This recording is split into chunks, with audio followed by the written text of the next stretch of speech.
this is like perfect for me though. Welcome to week 4 of working on the King Cooper. That's right, that's what we're calling it. King Cooper. Haven't regretted it yet. This week, I want to get the interior cage finished. I want to get seats mounted. I want to get radiator in. And I want to get the transmission and transfer cases mounted and figured out as well. Later this week, if my front shocks get here, I'd like to take it out and flex it because I think that'll be really cool. You know, see what it actually can do. Maybe start setting expectations because right now, they're really low. Let's get started on the interior cage by getting gussets and like mounting plates put in. Zach, what are we working on? We need to tie into these at some point for the cage, so we're going to work on some sort of plate right here and then a plate for the inside that will bolt things together. That's where we'll tie the cage into. Sounds good. Yep. Also, check out this awesome seat. So we went with the PRP Comp Elites because the Mini Cooper seats were not comfortable at all. Like, they were, but they're not right. They don't fit the vibe of the vehicle anymore. All right. These bars almost straight with a little bend here and a notch there. Those just get tight to there. I'm just gonna tack it to this sheet metal right here just to hold it up. And then I can get my other pieces figured out. Cool beans, cool beans.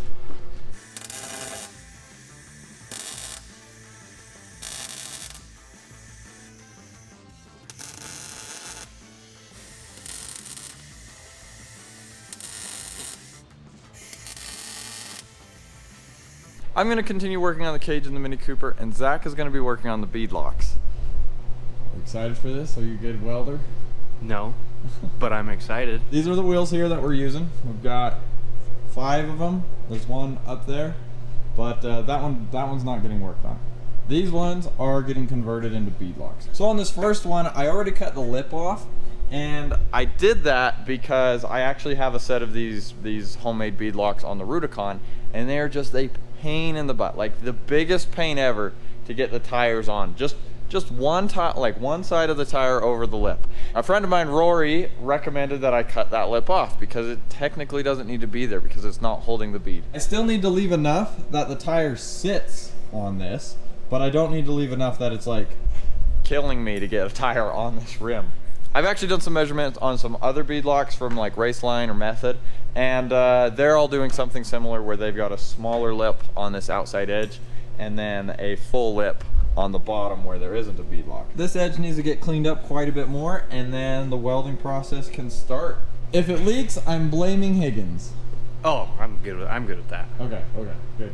As long as it's not on me. Yeah, no. So I know I bend a lot of pipe without tools or jigs or anything, but I want to show you these because these are actually pretty cool, and I'm going to show you how I'm going to use it today.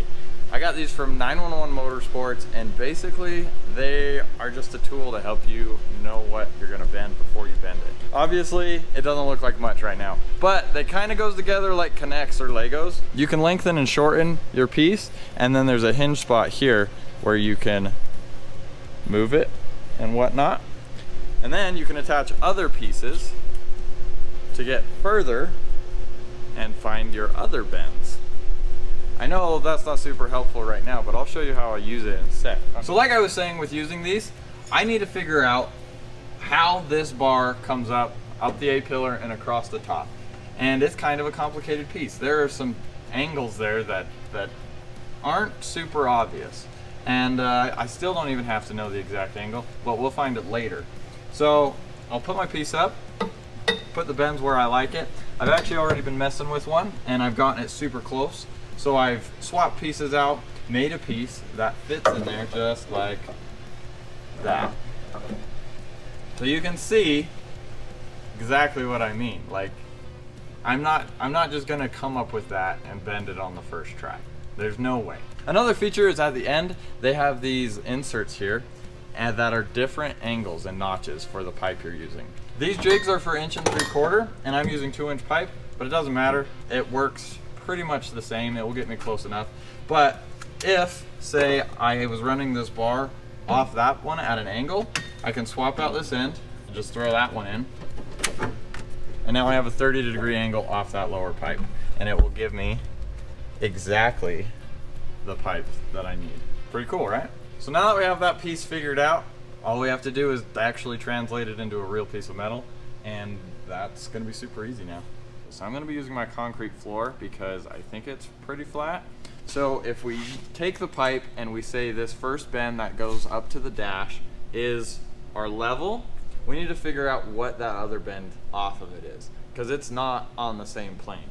So I can easily take my angle finder right there, and I can find the degree that needs to be from this one, 20 degrees. So 19.6. Now I need to actually find the angle of these bends so that when I put it in my tube bender, I don't bend it too far.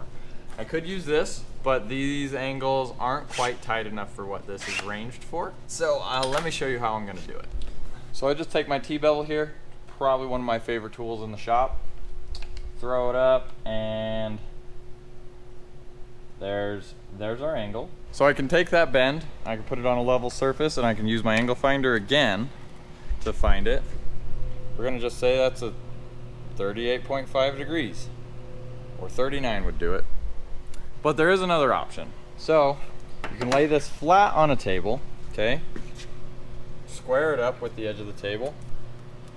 Make your mark. Take the square, and it tells us right there. That is a 39 right there. Can you see that? We have it confirmed.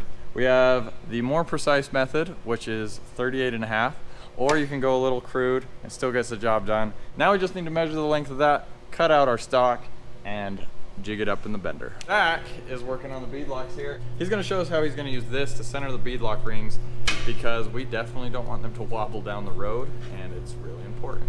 So we took a hub assembly, threw it into the wheel or whatever, and then threw this bolt in here. We're gonna weld this right here so that we can throw a marker in this hole and then get an even line all the way around the wheel. From the mark that we put on the wheel, we'll be able to perfectly center the beadlock ring before we weld it.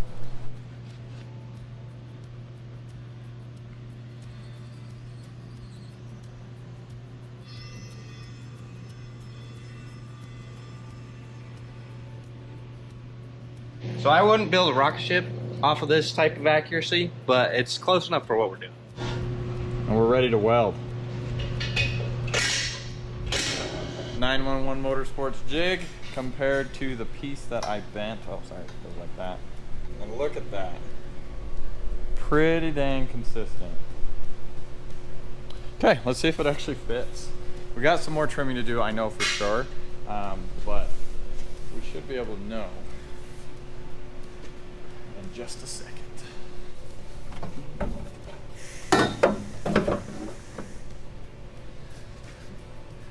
Just like that.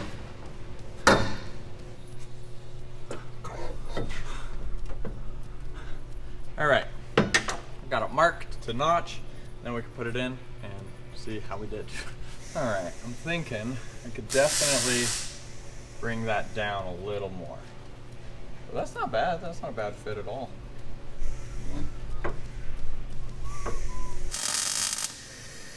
We got this bar in a position that I like. We actually ended up taking off this speaker cover right here, and that's because it was right in the way of where I wanted to put the cage. And to me, cage is more important than the speakers. We'll just put like a delete plate on that or something. So this is a great start. We just need to tack the other side on. Then we can get our verticals in and that crossbar through there. So this gap right here, I figured I could go closer to it, but I didn't want to because this dash piece that I'm using, I would have to trim it, and I don't want to trim it at all. But we can fill this in with like a plate with a bunch of dimples in it, and it will look really good, I think. Okay. By braille, it feels really good. What? By braille, huh? Yeah, that's how you know, that's how you do some stuff. If you close your eyes, it heightens your other senses, like feeling. Okay. Just saying. Take it or leave it for what it's worth. Look who showed up wearing his favorite t-shirt. Hey guys, what's up? I brought the crew lunch today, so I'm gonna come hang out for a second. Yeah, supposed to beat it. Did you see the Corvairs outside? Oh, I saw them. I'm gonna go look at them after I eat this. These are looking super good, Zach. They're gonna need a lot of cleanup though. Yeah.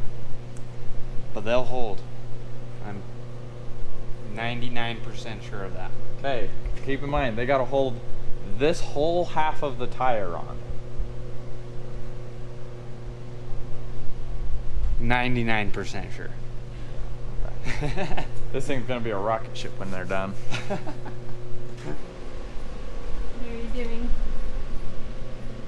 Water tests.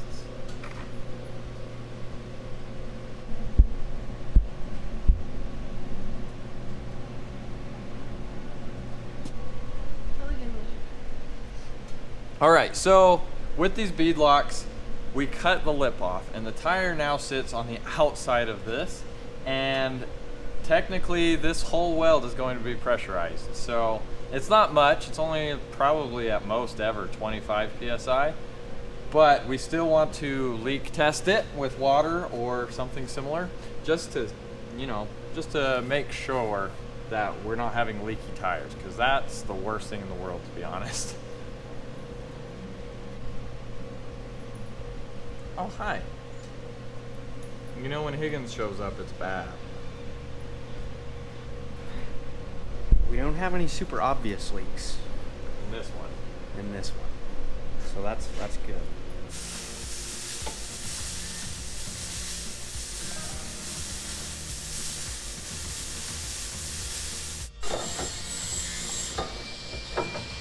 That's better.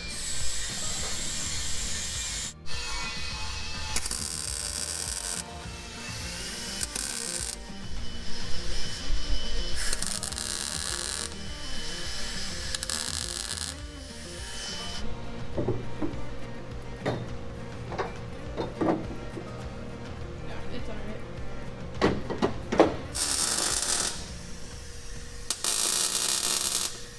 Zach didn't tell us that he was mounting a tire, but he's mounting a tire. Look at this. This thing looks great. Holy cow. I wouldn't say that I really it actually went on there really easy. Like it just kind of popped it right on. Yeah, and you still have which is what we were going for by cutting that lip off. But yeah. But and you still have like a lot, you know, on there. yeah, there's plenty to grab that tire. And then these, are these the right size? I've never actually put these to it. They seem the right size. Oh, they fit in there snugly. And all the holes seem to line up. I mean, I didn't try. Maybe get more bolts. Is this enough? I'm not sure. Maybe. Whew, that looks great. Now we need our anti-coning ring. What? Anti-coning ring? It's a piece that goes in here that when you tighten it down, this ring doesn't just bend in. And I was thinking of measuring what this is and getting a piece of strap that's slightly thinner, and then we'll take it into the roller and we'll roll that loop. You can buy them, but they're like 45 bucks a piece.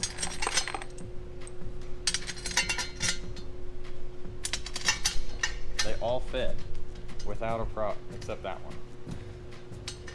For whatever that can do.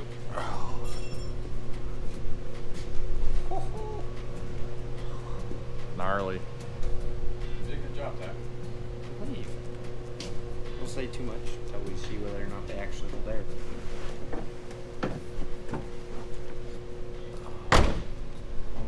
That doesn't beat off of that, I suppose. I might change that. There's a ton of room in here. Is your visibility pretty good? Like, is that where you want the seat? I'd like to go higher, but obviously I think you can. Conditions. You can a little bit before your head starts hitting that hole. All right, so we put the seat back in. Okay. Hey, look, a screwdriver. I've been looking for that. So we put the seat in and got it fit up. I don't know if I like how close this bar is here. We might break the tacks and change that up a little bit. This bar,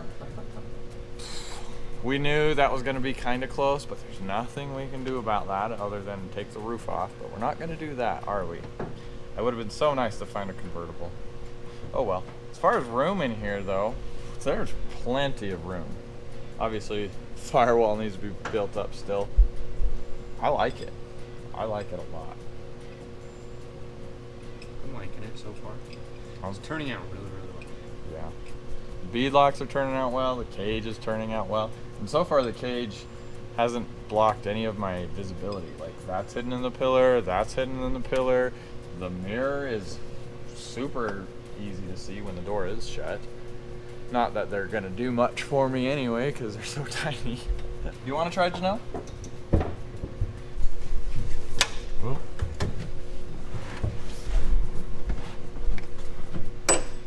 It's quite comfy, really. I feel like this is like perfect for me though. Like, It feels good for me. but like pedal wise for you though? Fine, yeah, I'm fine. Go sit in the Comanche and tell me how it feels. That will cram you. Fair. I feel like a gangster car. Sitting gangster here like car? this. Yeah. What does that mean? Like, you know, elbow up, just We would need 22-inch wheels if this were a gangster it's car. true. That's true. I like it though. I like It's the end of the day though, so we'll see you tomorrow. This morning we're gonna be working on these wheels again. Zach's been grinding them already a little bit, making sure all the rough edges are off of them so they don't cut up our tires. But I've got some goodies for these that'll take them up a notch. So, got these from Power Tank. They're monster valves. So these get put in, and look at this. Like a giant valve stem. They're for airing down quickly, but they're for airing up even quicker. So, I also got one of their Power Tank cylinders. It's up on the shelf, and it's pretty cool. I can't wait to actually use it and mount it. Comes with a tap and a drill bit. We'll be just drilling into the side here.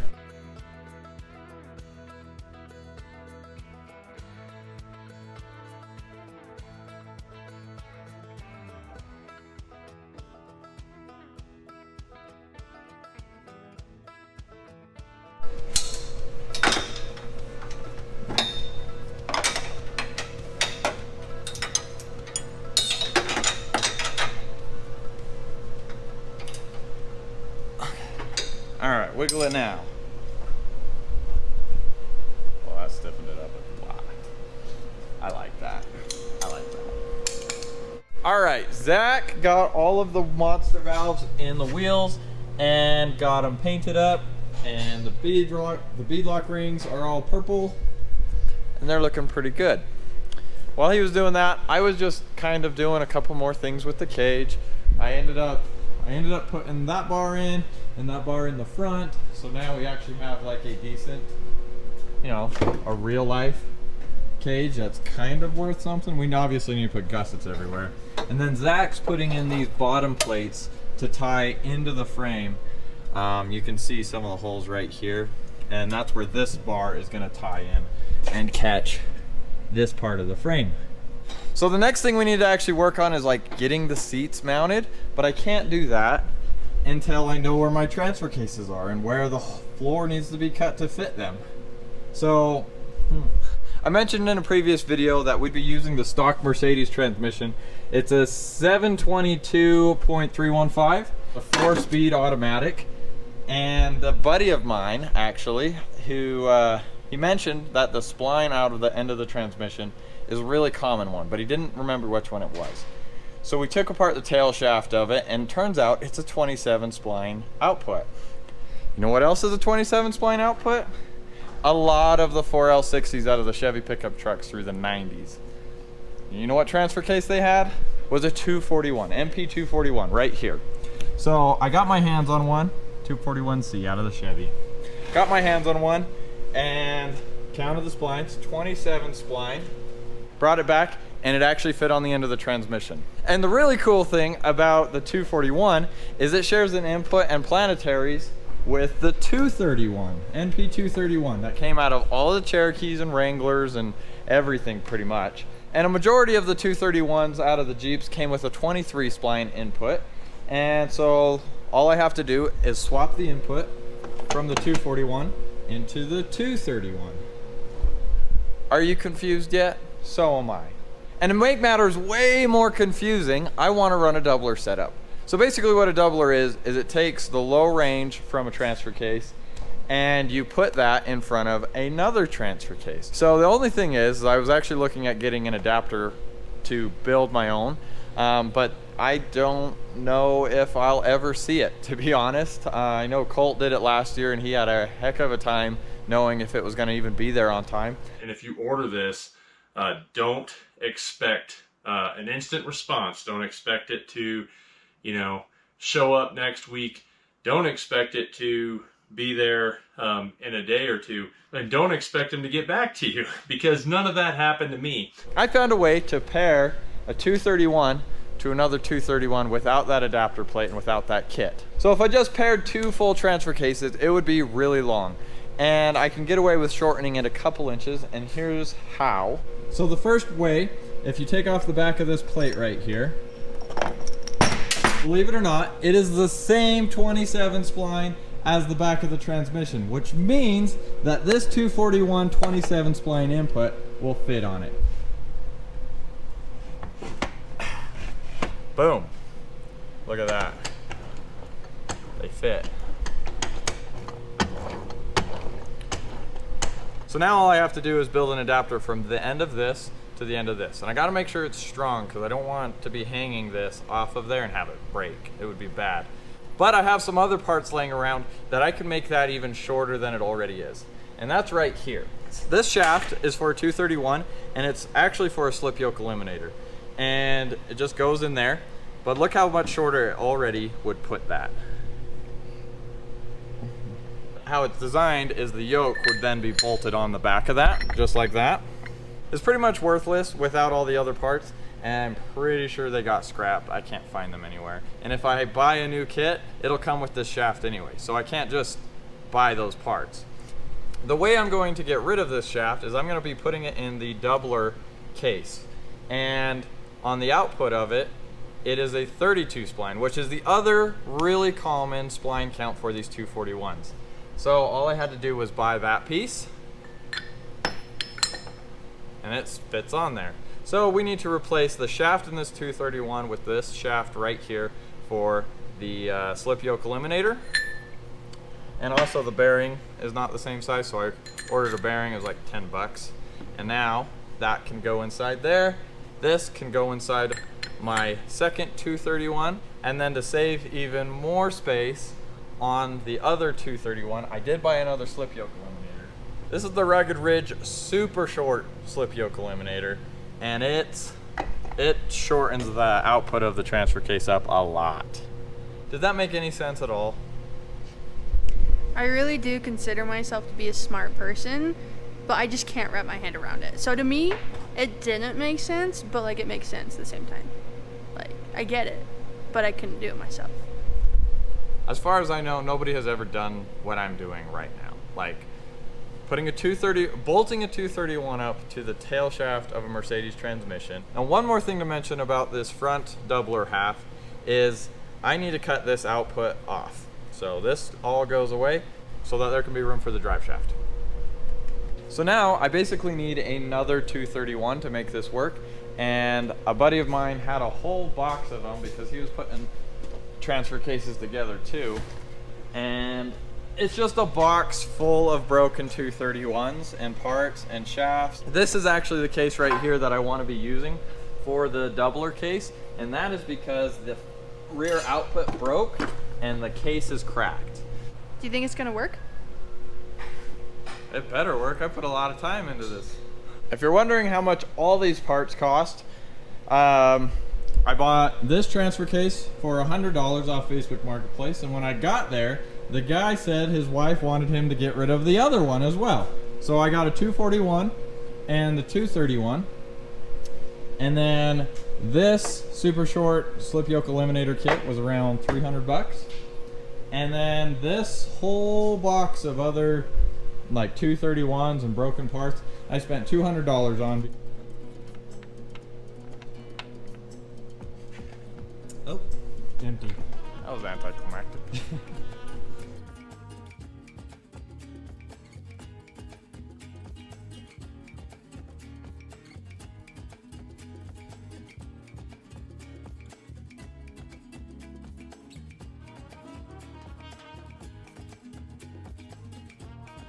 All right, I want to show you the planetaries from the 241 to the 231. Gear ratio wise, they're the same, but strength wise, they are not. Here's the one out of the Cherokee. So you got 1, 2, and then a third gear back here. So a 3-gear planetary. There's a lot of play in it. You know, it works. And then this one has one in every opening. It is a 6-gear planetary. And it's just way stronger. It just carries that load way better. Oddly enough, they're almost identical in every other way. So other than this one is stronger. This is the one that's going in the doubler that attaches to the transmission. It was an awesome day today. We got like 10 transfer cases pulled apart now. We got beadlock rings all painted and everything. We should be ready to mount those tires tomorrow and actually put those on the Mini Cooper. Those are gonna look so good. Gotta go down and meet Holly and Walter for dinner and fix their trailer wiring that I broke. So that's it for today. We'll see you tomorrow. Alrighty, good morning. We are back to building transfer cases and Janelle's with us today. She's gonna be helping with her favorite thing ever, and that's mounting tires. I don't know why she likes that so much. It's true, it actually is my favorite thing. And same as Rudy, I don't know why I like it so much. I think it's just satisfying. So this is my new 231 transfer case with a 32 spline input. We've got the super short SYE shaft in it, and now we just have to put the super short tail housing thing on and we'll be good to go. Let me just put a little bit more glue. Also, normally I wouldn't use red on this, but it's what I had, so that's what we're using.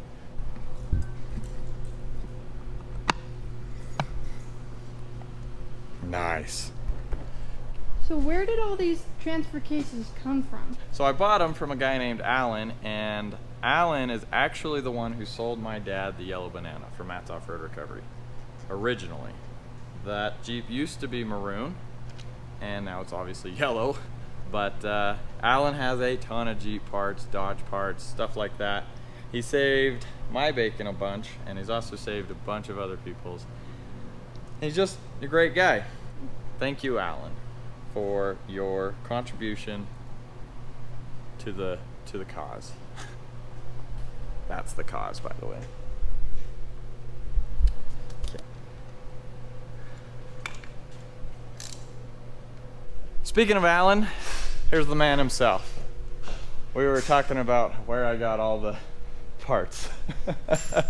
So Janelle was gonna mount these wheels up, but then I remembered that I need an anti-coning ring to actually, you know, make these bead locks work and be reliable. We went over here and we cut out a bunch of strips of metal, and now Janelle's running them through this roller here to make these rings. These rings sit right on the inside of the bolts so that the bead lock rings, the lock rings themselves, don't bend and deflect, and it actually just like pushes on the tire. It sits pretty much like that on the inside of the holes. Grind it flat there, grind it flat there. The rest doesn't really matter. As you can see, we got the anti-coning rings all welded up and put together, and we're using the bolts to center them up in the wheel because we know the rings are center. So yeah, those all are done. And basically what that does is when you pinch the tire between here and the plate on top, that ring actually bends. Like, so a lot of rings are designed not to, but mine are just made out of 1/4 inch, and they're prone to bending. I've had problems on the Rubicon in the past. So this will make it so that when you squish it down, that ring doesn't just bend off the tire, and will actually hit this and then apply an equal pressure onto the tire and that sealing surface. Janelle's gonna weld them up, and they don't need much, they just need a couple tacks. Do you want the tacks on the inside or the outside? Outside, where you're never gonna see them with the tire on. Okay.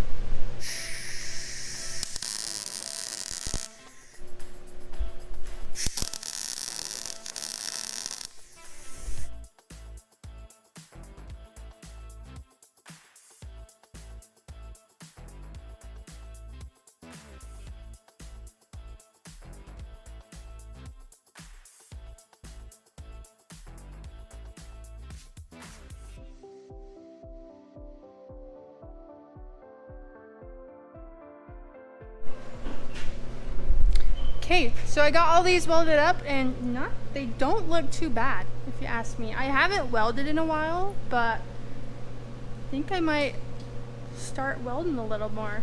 So we're gonna throw another coat of black paint on these and then we'll be ready to mount them.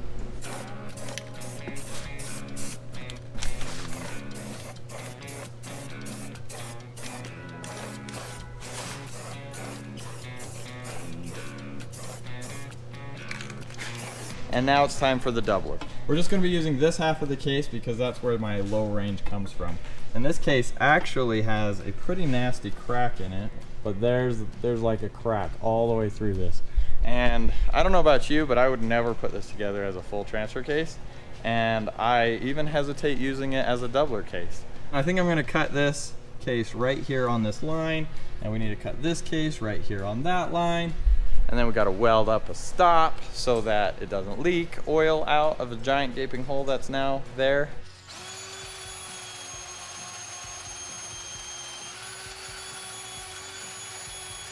Look how thin the case is.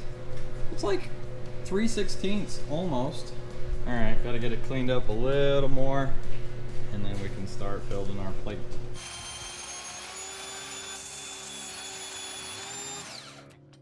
Okay, so while those are drying, we figured it's about time that I get myself my own welding helmet. So, this is the Vulcan welding helmet from Harbor Freight, but Rudy has his own helmet, Zach has his own helmet that he painted, so I'm gonna paint my own helmet. This is taking way longer than I thought it would just to put the tape on there, so I'll come back and show you when I'm done with it. You might hear a slight noise in the background. That's just rain because it's monsoon season. So as I mentioned before, this case is cracked and we need to get it welded up before I finish it to see if it will actually work for us. And you're welding up a crack like this, you want to find the end of it. And you're going to drill out the end of the crack to make sure the crack doesn't keep on spreading.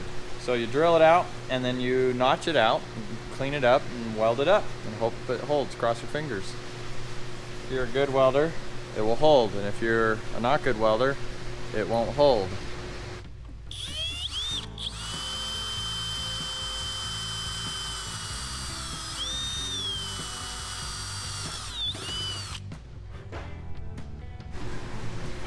Now we just need to clean that crack out and weld it up. You can see it really good right on the face right here.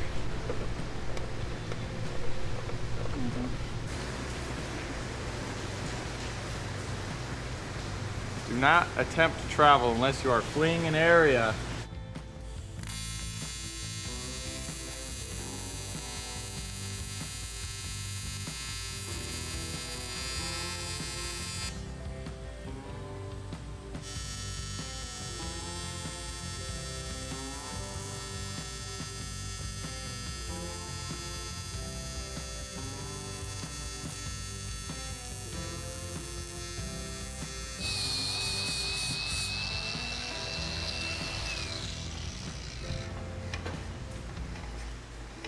And there you have it. Only took 10 minutes. It's not the prettiest for sure.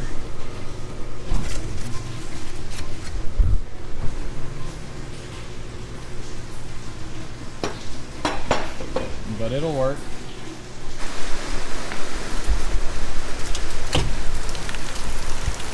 Oh dear.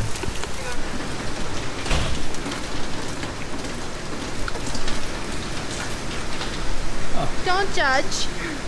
Let's get back to putting the doubler together.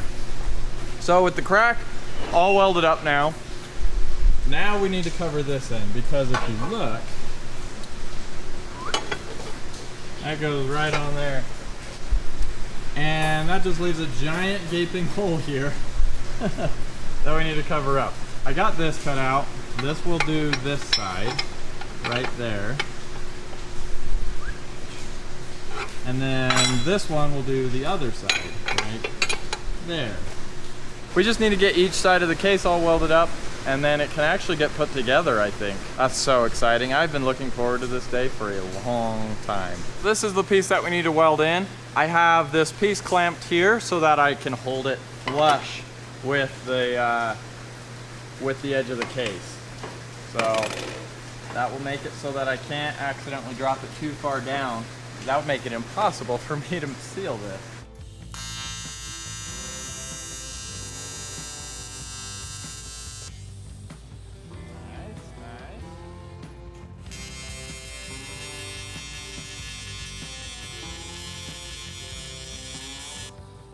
So last year, when we were working on the rad charger, we counted at one point, and I think I did like 12 bead locks.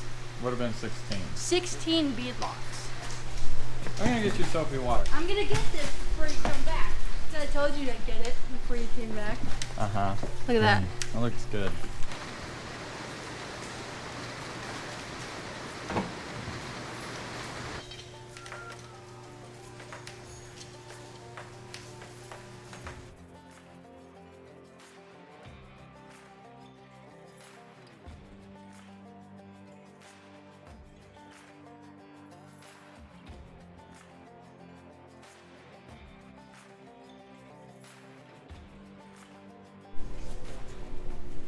Tej, now, did you do this right? I guess we'll find out.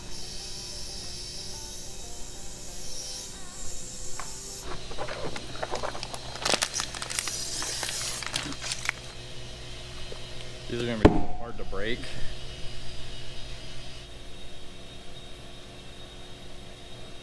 Now we need to pressure test it with time. That's a good looking tire.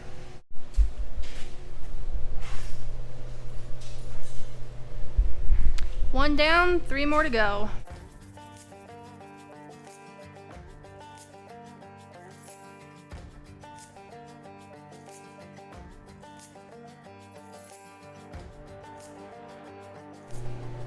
No leaks. So now we just have to see if this one leaks. Check that out.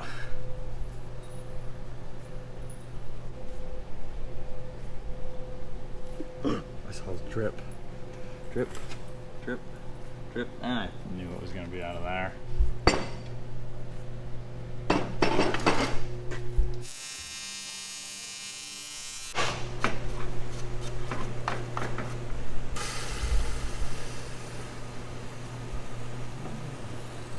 No leaks. So to get these surfaces flat, you know, to seal, what I did is I just took my file and I went like this. And it kind of planed that edge. You can see took down the high spots, and we left the low spots, and then glue will fill the rest. So now all we have to do is throw that in there. So my helmet is done drying, and what do you think? Looks good. Zach's gonna have to up his game to compete with that. Still have 3 more beadlocks to do. So I'll see you in about 2 hours when I'm done with them. And I am still looking for parts to put this together. But actually, take a look at this. It's started. I have begun putting the doubler together. Get some of this action here.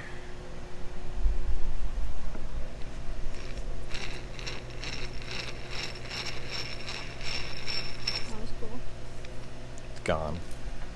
And it goes in here. Well. Just like that. Went right in. I don't think you could do that again if you tried. Right now I've got it in low. You click it, neutral, click it again. That would be 4 high, but there's no 4 high. And then one more click would be 2, but it's the same. So normally on this shaft, there would be this piece here, and this piece is what puts it into 4-wheel drive. We don't need any of that. On some of the shafts, you need to put it on because there's oiling holes on it.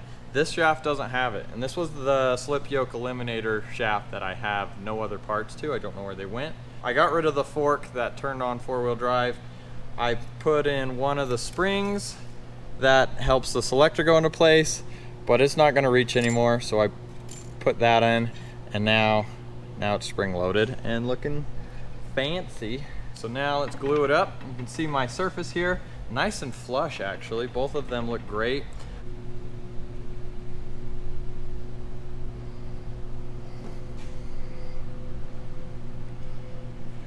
that's all clean enough.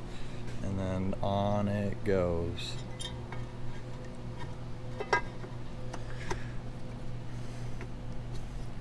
So that's good. This other side. All right, I put the rest of this doubler together. No problem, it just uses a regular output shaft. Normally the kit would come with a different one that has a seal on it. And then what you do is you just bolt that onto the end right there, just like that.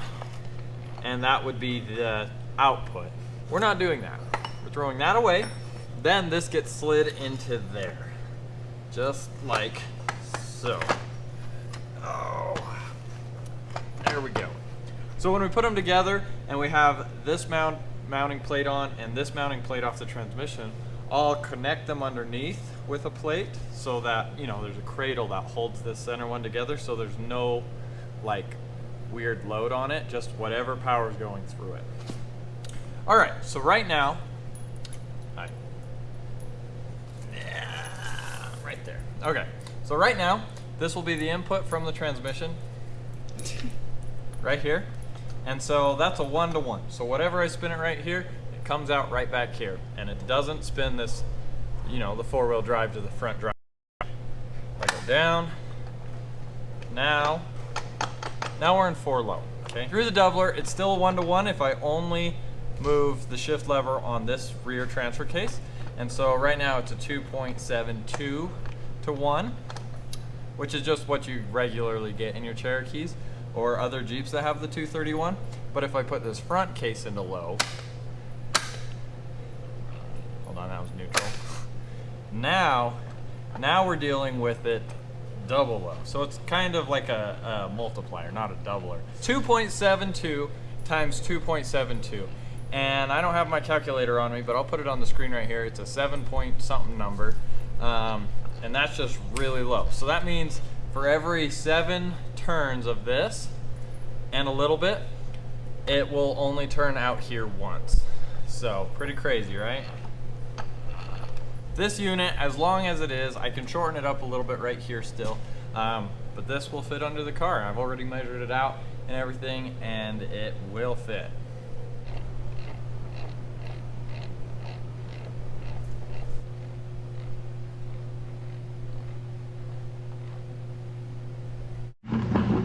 All right. 2 hours and something, I don't know, maybe 3 hours later. All 4 beadlocks are mounted. We've got 2 of them already rolled up. It's gonna look pretty dang good. And the purple that we have on there, I guess it isn't all too bad, but I still think we might look into powder coating. All right, I am dying to know what this looks like out of the shop. So we've got the mock shocks up front and we put all the wheels and tires on. So we'll roll it outside and see the progress. It's gonna be spicy.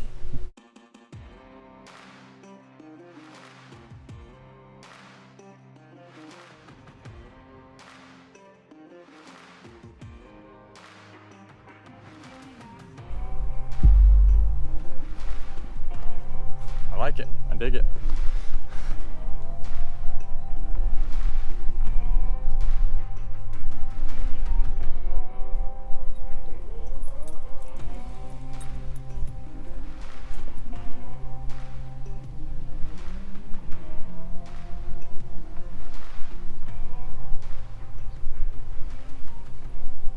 Speechless.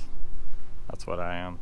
Even though we didn't get to everything I wanted to this week, we still got a lot done. Getting those transfer cases and doublers figured out are a huge step in the right direction. It just sucks that some of the parts that I expected to come haven't showed up yet. One of those things I'm expecting is front shocks, and we literally cannot finalize anything up front until those come. The rear, however, is looking great. The interior cage is looking good. Next week, we'll get the transfer cases set in with the seat and get the actual steering put in the car so that we can push it in and out of the shop a lot easier. But other than that, this is great. I love seeing how this car is coming together, and I hope you do too. And remember, this is part of the Onyx Off-Road Build Challenge for this year, and I need your votes to help me win. If you think this is cool, or if you don't think it's cool, you should go hit the hate button, which is the vote button in the link in my bio. If you want to vote for this build and help us win this competition, you can go to Onyx Off-Road or hit the link in my bio. It's super easy. The other thing about voting, it is completely free. All you have to do is have an email, make an account with Onyx, and you can vote every day for your favorite build. And until next time, thanks for watching.